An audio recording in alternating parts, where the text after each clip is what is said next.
රවි මඩල රවි මඩල YouTube නාලිකාව subscribe කරන්න. මකර ලග්න හිමි ඔබට කොහොමද මේ අගෝස්තු මාසය?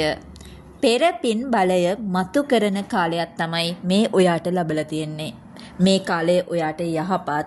ඒ හින්දා ඔයාගේ ආර්ථිකය සඳහා ඔයාට ගත යුතු ක්‍රියාමාර්ග ඔයා ගන්න. ඔයාගේ සැලසුම් තියෙනවා නම් ඔයා ඒවා ක්‍රියාත්මක කරන්න. අතරමඟ නවතලා තිබුණු දේවල් තියෙනවා නම් ඔයා ඒ ගැනත් අවබෝධ කරගෙන ඒවා ක්‍රියාත්මක කරන්න උත්සාහ කරන්න. ඔයාට මේ කාලය තුල ලාභ ලැබීම් ඇති කරනවා. ඒ හින්දා ඔයා ආර්ථිකය සම්බන්ධව හිතලා මතලා නිවැරදි තීරණ අරගෙන ඔයා කටයුතු කරන්න. ඔයාට ලාභ ලැබීම් ඇති කරන කාලයක් මේ. ඇයි අවිවාහක අයට වඩාත් උනන්දුවෙන් තමන්ගේ සහකාරියන් හොයාගන්න මේ කාලය තුල කටයුතු කරන්න ඕනේ.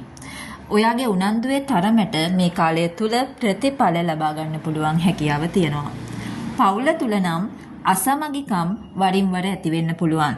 හිත් රිදීම් වරින් වර ඇති වෙන්න පුළුවන්. ඒ හින්දා ඔයා ඊට ඉවසීමෙන් කටයුතු කරන්න. ඔයාට මේ අගෝස්තු මාසය ඉවසීමෙන් කටයුතු කරොත් සතුට මේ මාසය පුරාම ඔයාලගේ හිතේ රඳවා ගන්න පුළුවන් හැකියාව තියෙනවා.